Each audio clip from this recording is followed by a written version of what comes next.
6 साल हो गए तेरी शादी को, है? कुछ बच्चे के बारे में सोच रहा है? सब नहीं होता तो मुझे बोल, मैं करता हूँ। अतुल, वो बच्चा राजेश का भी नहीं हो सकता। अगर ऐसा होता तो डीएनए रिपोर्ट में राजेश का भी डीएनए 50% मैच होता। हेमा के बच्चे का बाप कोई और ही था। सुन लिया ना अतुल, पड़ गई ना आप कलेजे में ठंडक। मैं आज अपने बड़े भाई को सबके सामने बेइज्जत कर दिया, वो भी उस भाई को जिसने कभी तुझे अपना छोटा भाई नहीं समझा बल्कि हमेशा अपना बेटा माना। सर, ये अतुल अपनी बीवी के प्यार में अंधा हो चुका था। इसे तो ये तक नजर नहीं आया कि इसकी बीवी कहां कहां मुंह मारती फिर रही थी। क्या मतलब? सर, हमारी कॉलोनी में यहीं आगे एक कपल रहता है, जया और अश्विन। हेमा उनके घर घंटों बिताती थी।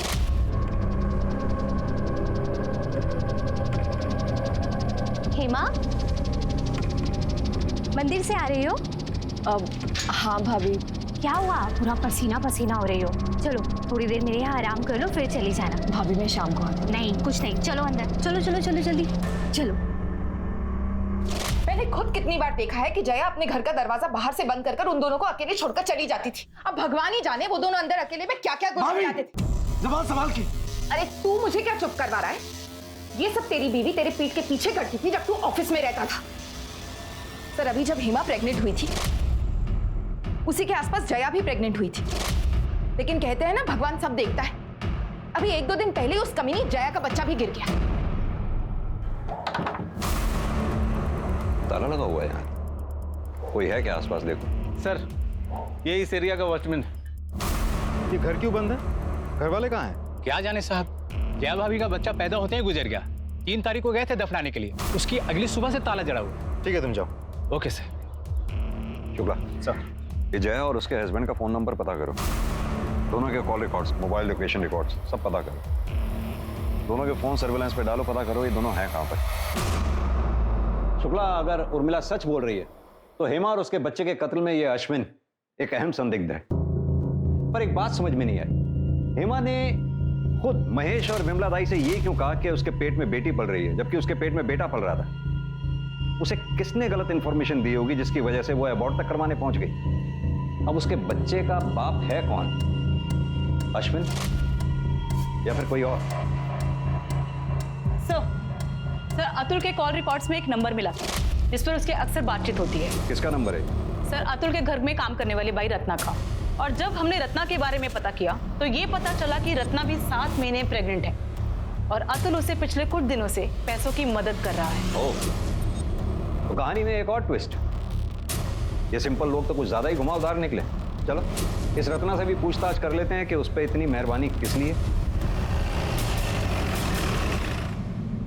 हाँ साहब, ये सच है कि मैं मिश्रा जी के वहाँ मेड का काम करती हूँ।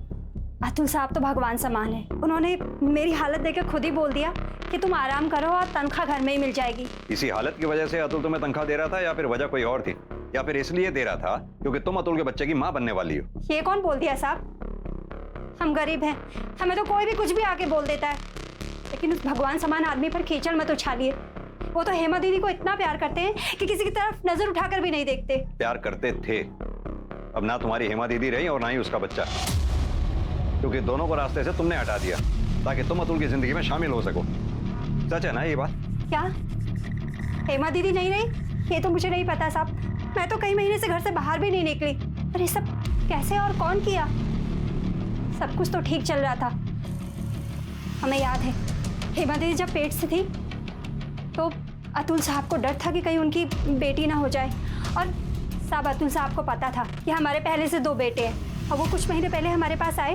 रत्ना, अगर इस बार भी तुझे बेटा हुआ और हेमा को बेटी, तो क्या हमारी बेटी के बदले तू अपने बेटे को देगी?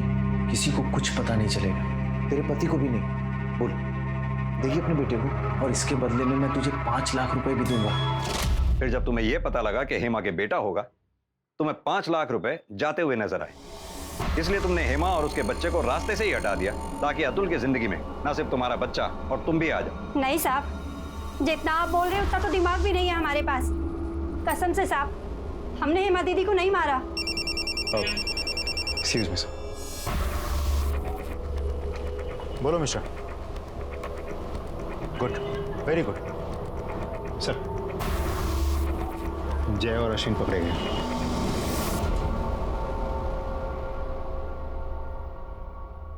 बोलो बोलो। सर, मेरी पहली शादी में मेरा तलाक हो चुका था। मेरे पहले पति ने दोनों बच्चों को अपने पास ही रख लिया था। उसके बाद मैं अश्विन से मिली और हम दोनों ने शादी कर ली, जबकि मैं मेरी पहली शादी में ही अपनी नसबंदी करा चुकी थी। सर, मुझे तो नहीं, लेकिन अश्विन को अपना बच्चा चाहिए था, जो मैं उसे नहीं दे सकती थी। फिर मुझे हेमा और उसके हालात के बारे में पता चला। मुझे पता चला कि अतुल के लो स्पर्म काउंट की वजह से वो कभी माँ नहीं बन सकती है। फिर हमारे बाबा जी ने हमें बताया कि हमारी किस्मत में बच्चा है, लेकिन वो हमें हेमा के ज़रिए मिल सकता है। इसलिए फिर मैंने हेमा से धीरे धीरे दोस्ती बढ़ाई। उसके बाद वो अपना दुख बताने के लिए मेरे पास आती थी और फिर मैं उसे लस्सी या जूस में नशे की गोलियां मिलाकर दे देती थी, जिससे वो सो जाती थी। और उसके बाद अश्विन उसके साथ संबंध बनाते थे इस उम्मीद में कि वो हमें हमारा बच्चा देगी, वो बच्चा जिसे वो अनजाने ही हमारे लिए पैदा करेगी। फिर हेमा ने एक दिन मुझे बताया कि वो बिना IVF ट्रीटमेंट के नेचुरल तरीके से प्रेग्नेंट हुई है। तो हम समझ गए थे कि वो बच्चा अश्विन का ही है। उसके बाद हमने अपना प्लान आगे बढ़ाया और फिर मैंने भी सबको बोला कुछ दिन में कि मैं भी अब प्रेग्नेंट हूँ। और हेमा मुझे बताती थी, बल्कि हेमा क्या बताती थी, मैंने खुद देखा था कि उर्मिला उसके साथ अच्छा बर्ताव नहीं करती थी, क्योंकि हेमा एक बेटी को जन्म देने वाली थी। पपीता बच्चे की सेहत के लिए बहुत अच्छा होता है, खा ले। नहीं भाभी, बिल्कुल भूख नहीं है सच में। ये बच्चे के लिए अच्छा है, खा ले, थोड़ा सा खा ले। उर्मिला भाभी, ये क्या कर रही हैं आप? आपको पता है ना हेमा प्रेग्नेंट है और पपीता गर्म होता है, इतना भी नहीं पता? बच्चे को नुकसान कर सकता है। हेमा की हालत को देखकर मैंने उससे कहा कि मुझे बेटा होने वाला है, इसलिए मैं तेरी खुशी के लिए अपना बेटा तुझे दे दूंगी और तेरी बेटी मैं ले लूंगी। मैंने उसे बोला कि हमें डिलीवरी के किसी को ये ना पता चले कि हम क्या करने जा रहे हैं। और वो ये बात सुनकर बहुत खुश हो गई। जाने अनजाने में उसने जिस चीज़ का नाटक किया था, हम उसे सच करने वाले थे। हम उसे किडनैप करते और वो गायब हो जाती। उसके बाद उसका बच्चा हम ले लेते और सबको ये बोलते कि मैंने उस बच्चे को जन्म दिया है। पर हेमा पहले ही गायब हो गई थी। हमें डर था कि हम किसी ना किसी मुश्किल में फंस जाएंगे और इसीलिए हमने जय के मिसकैरेज का नाटक किया और एक गुड़िया को दफना दिया, ताकि लोग समझे कि वो हमारा बच्चा था। और उसके बाद हम अपने गांव में जाकर छुप गए। इतनी मर्दानगी फूट रही थी। शुक्ला, अश्विन का DNA सैंपल लो और हेमा के बच्चे से मैच करके देखो। अश्विन पे हेमा के रेप का चार्ज और इन दोनों पे हेमा और उसके बच्चे के मर्डर का चार्ज लगाओ। नहीं सर, हमने हेमा को नहीं मारा। इतनी मक्कारी की है, क्या पता कि अब भी सच बोल रहे हों।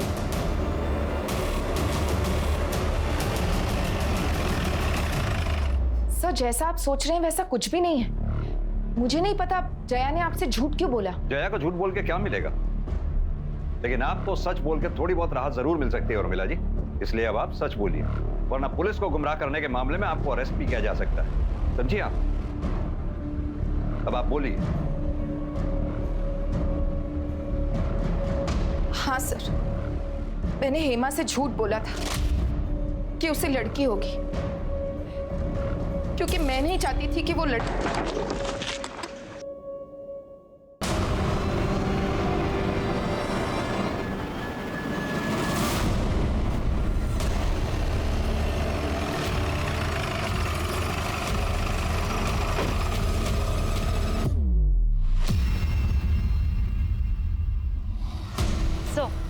हेमा की तरह ये औरत भी प्रेग्नेंट थी, इसका भी पेट काटा गया है।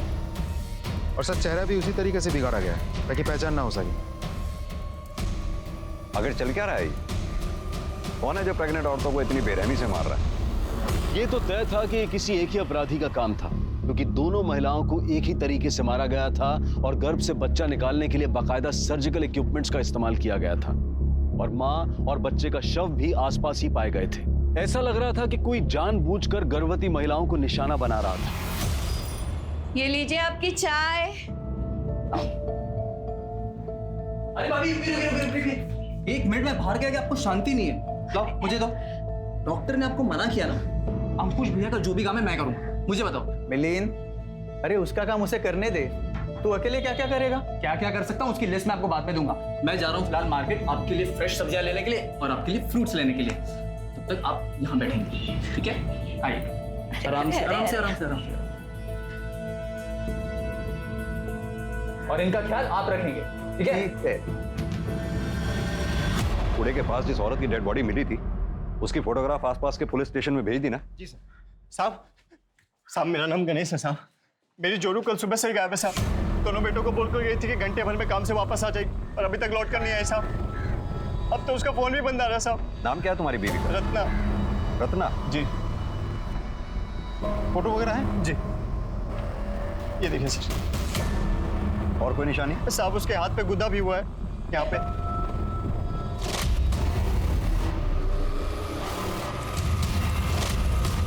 आइए हमारे साथ। जी।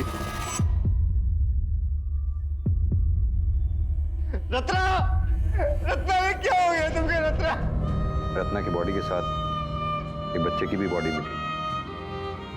रत्ना को भी ठीक उसी तरह से मारा गया था जैसे कि हेमा को।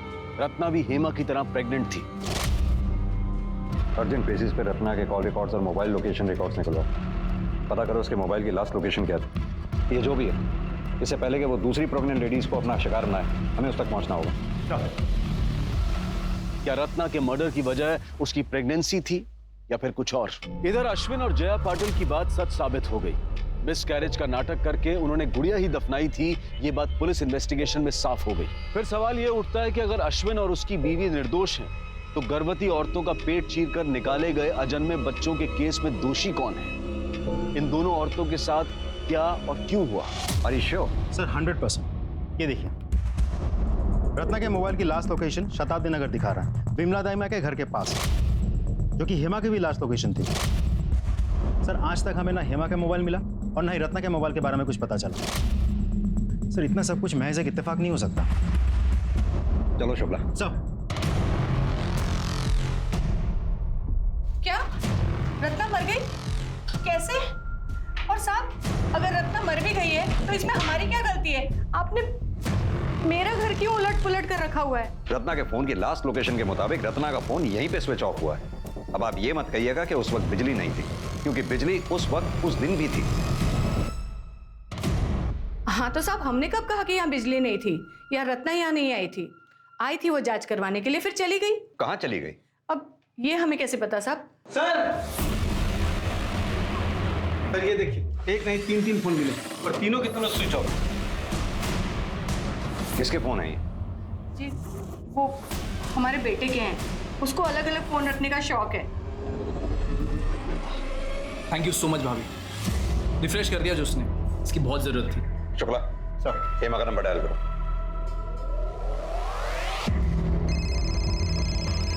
रत्ना का नंबर डायल करो।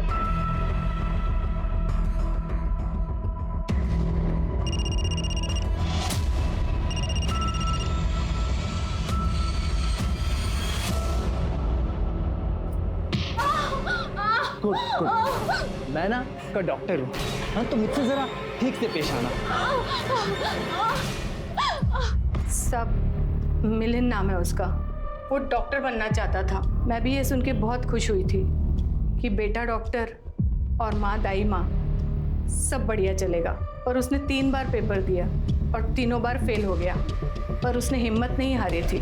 उसने बोला कि माँ देखना, एक दिन जरूर डॉक्टर बन के दिखाऊंगा।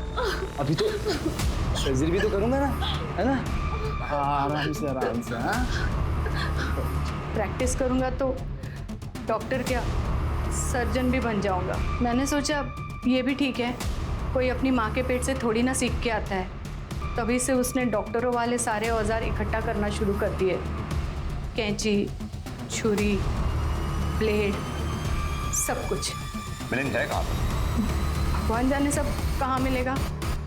सुबह जाते वक्त सिर्फ इतना ही बोल के गया था कि अम्मा आज प्रैक्टिस है। प्रैक्टिस? जी। मिलिंद का नंबर दो हमें। नंबर दीजिए जल्दी। सब चिल्लाने से क्या होगा, हमको नहीं याद उसका नंबर। फोन दीजिए। शुक्ला, मिलिंद का नंबर निकालो।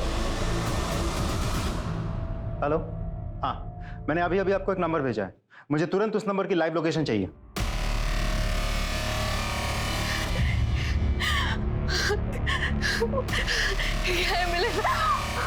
लटक जा, चल चल चल लटक जा, बस 20 मिनट, उसके बाद सब कुछ ठीक हो जाएगा। हैं? चल।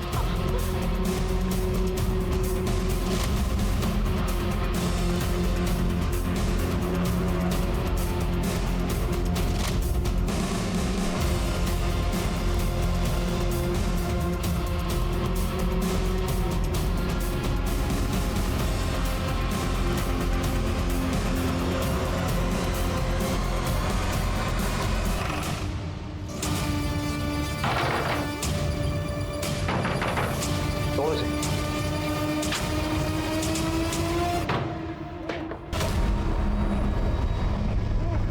मिलिंद कहाँ है? मिश्रा खोलो इसको।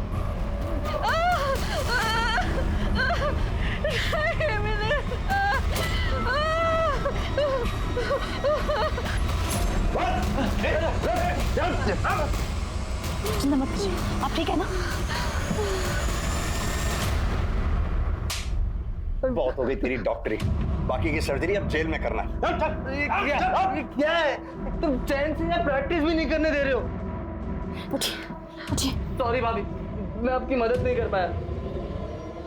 आपको किसी और डॉक्टर के पास जाना पड़ेगा। इनसे ज्यादा मदद की जरूरत ना तुझे। चल तेरी मदद करते हैं, चल। अगर आप बीच में नहीं घुसते तो मैं अब तक सर्जरी कर चुका होता और मनीषा भाभी एक हेल्दी बच्चे को जन्म दे चुकी होती। इस बार मेरा एक्सपेरिमेंट पक्का सक्सेसफुल होता, पर आपने खराब कर दिया, मेरा ऑपरेशन रोक दिया। हेमा को क्यों मारा? मारा? मारा नहीं सर, मैंने तो उसकी मदद की थी। वो मेरी माँ के पास आई थी बच्चा अबॉर्ट करवाने के लिए। मेरी माँ ने मना कर दिया तो मैंने सोचा मैं उसकी मदद कर देता हूँ और फिर मैंने उसका पीछा किया। क्या बोला दाई माँ ने? यही कि तुम मेरी मदद नहीं कर पाएंगी। खैर छोड़, अब जो होगा देखा जाएगा। ऐसे कर तू घर चल, मैं थोड़ा सा बाजार होके आती हूँ। ठीक है दीदी।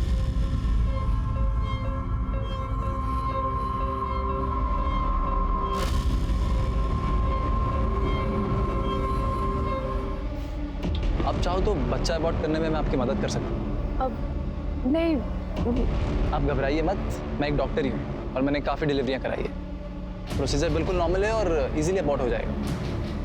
आइए बैठिए ना। फिर मैं उसे अपने घर के पीछे खाली गोदाम में ले गया। ये तुम कहाँ लेके आए हो मुझे? तुम तो कहते तुम डॉक्टर हो। हाँ मैं हूँ, टेंशन मत लो। देखो मुझे ना तुमसे कुछ नहीं करा। पर नहीं, दोनों की लाश को मैंने ठिकाने लगा दिया।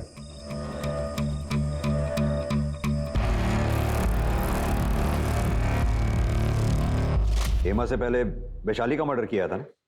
मर्डर नहीं, सर्जरी। एक्चुअली वो मेरा पहला एक्सपेरिमेंट था। बहुत खराब काम किया था मैंने। मुझे अपने आप पर बहुत गुस्सा आया। तूने उसकी बॉडी कहाँ फेंकी? उसकी बॉडी मैंने नदी में फेंक दी थी। रत्ना को क्यों मारा? रत्ना? वो मुझसे जवाब मांगने आई थी। उसकी हिम्मत देखिए। उस दिन जब हम हेमादी को छोड़कर ऑटो में बैठे थे तो हम देखे थे तुम कुछ बात कर रहे थे ना हेमादी से। सच बताओ, तुम ही ने मारा ना हेमादी को? सच बता दो, नहीं तो हम पुलिस के पास जाएंगे, फिर वही निपटेंगे तुमसे। सच जानना है ना तुम्हें? हाँ। तो आओ देखो। पर कोई बात नहीं, याद के तौर पे मैंने उनके मोबाइल रख लिए। शुक्ला, अब तुम इसकी ऐसी सर्जरी करो ये चाहे भी तो कभी यहां से बाहर ना निकल सके।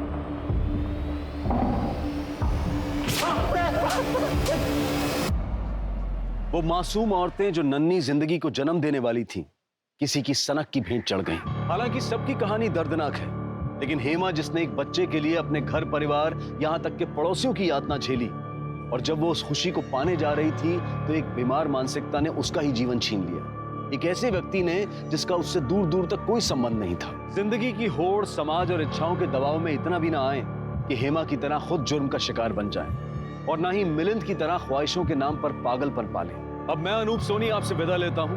फिर मुलाकात होगी क्राइम पेट्रोल सतर्क के ब्लैक हेडलाइंस अध्याय में एक और नए केस के साथ। और याद रखें, क्राइम और आपके बीच में सिर्फ इतना फर्क है कि आप कितने सतर्क हैं।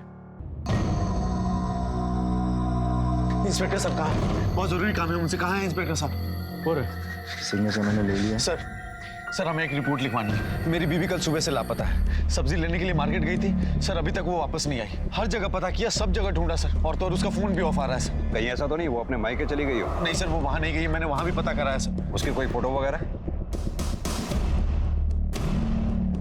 उनका किसी के साथ कोई झगड़ा, कोई दुश्मनी? नहीं सर, ऐसा कुछ भी नहीं है। बहुत सिंपल लोग हैं सर हम। आपसे ये किसने कहा कि सिंपल लोगों की किसी से कोई दुश्मनी या झगड़ा नहीं होता? ये भी तो हो सकता है वो अपनी मर्जी से कहीं चली गई, उसकी किसी से कोई दोस्ती या अफेयर वगैरह। सर कैसी बातें कर रहे हैं आप? सर वो ऐसी नहीं है, मेरी बीवी है वो। 7 महीने की प्रेग्नेंट है सर। 2 महीने में हमारा बच्चा होने वाला है। शुक्ला, इनकी पत्नी की डिटेल्स ले लो और छानबीन शुरू कर दो। इनकी पत्नी की फोटोग्राफ्स मार्केट में सब जगह सर्कुलेट करवा दो। लोकेशन रिकॉर्ड, कॉल रिकॉर्ड सब निकलवाओ। देखो शायद किसी ने कुछ देखा हो। चल अब आइए मेरे साथ।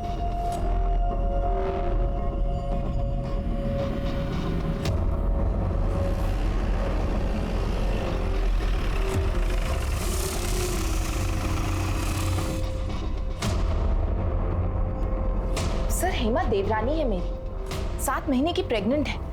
हम लोग बहुत ध्यान रखते हैं उसका। वो तो प्रेगनेंसी में चलते फिरते रहना सेहत के लिए अच्छा होता है, इसलिए घर के छोटे मोटे काम करने देते हैं हम उसे। लेकिन कल जब वो सब्जी खरीदने निकली तो वापस घर ही नहीं लौटी। सर यकीन मानिए हमारे परिवार में कोई झगड़ा के पैसों के लिए भी अभी तक कोई फोन नहीं आया। पॉसिबल है कि एक किडनैपिंग का केस ही ना हो। अब सवाल ये उठता है कि हेमा गई तो गई कहाँ? क्या अपनी मर्जी से कहीं चली गई?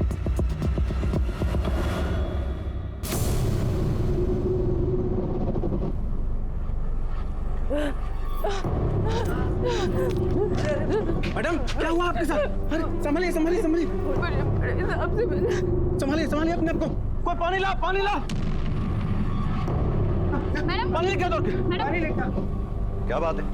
क्या हुआ? रास्ते मिलने आ रही थी, अचानक बेहोश होकर गिर गई।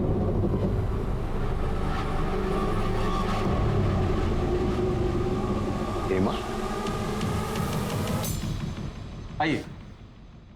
हेमा? हेमा? क्या हो गया तुम्हें? अरे ये सब कहाँ चली गई थी तुम? मैंने उनको रोकने की बहुत कोशिश की, लेकिन नहीं रोक पाए। हेमा तुम क्या कह रही हो? मैं सब्जी लेने जा रही थी मार्केट में और मेरे सामने बहन आके रुकी। सब इतना जल्दी हो गया कि मैं कुछ समझ ही नहीं पाई, और जब समझ में आया तो उन्होंने मेरे आँख, मुंह और पैर बांध रखे थे। फिर पता नहीं वो मुझे वहां से कहाँ लेके गए और मुझे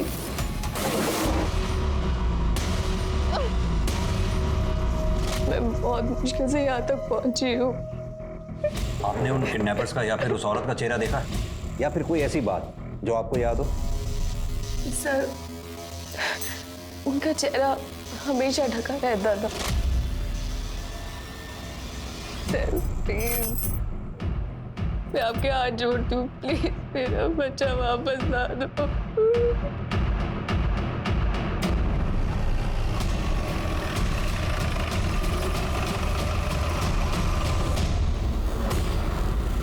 सर मुझे समझ में नहीं आ रहा कि आप हेमा का मेडिकल क्यों कराना चाहते हैं? वो ऑलरेडी इतनी परेशान है। ये जानने के लिए कि हेमा के साथ डिलीवरी के अलावा कोई मारपीट या जोर जबरदस्ती तो नहीं हुई है। लेकिन हेमा बिल्कुल ठीक है, उसके साथ कोई मारपीट, कोई जोर जबरदस्ती नहीं हुई है। और एक बात, उसने किसी बच्चे को जन्म नहीं दिया, दे भी नहीं सकती क्योंकि वो प्रेग्नेंट ही नहीं थी।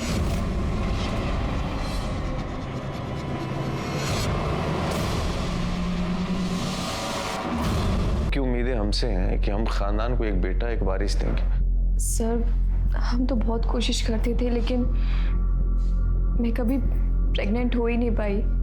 सर हालत इतनी खराब हो गई थी कि घर में आते जाते सब मुझे ताना देते थे। अब मैं उन्हें तो कुछ नहीं कह सकता था, तो अपनी सारी भड़ास मैं हेमा पर जाकर निकालता था।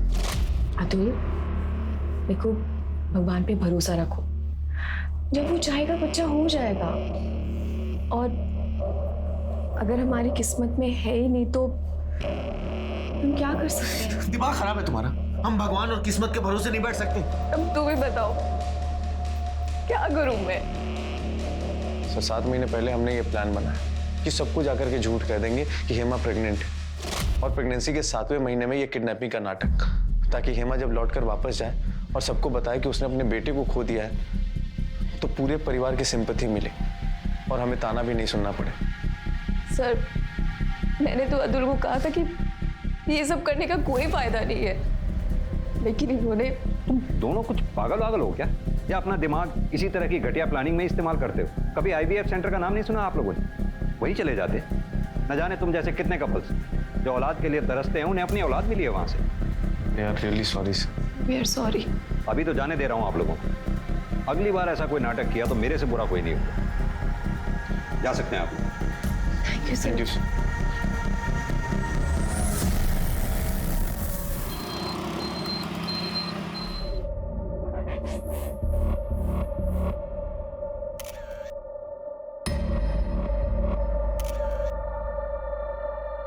हेमा का चेहरा तो देखो कैसे चमक रहा है, पक्का बेटा ही होगा देखना। हेमा आज तेरी गोद भराई है, माँ बनने वाली है तू। अरे थोड़ा तो मुस्कुरा दे। क्या हुआ हेमा, सब ठीक है?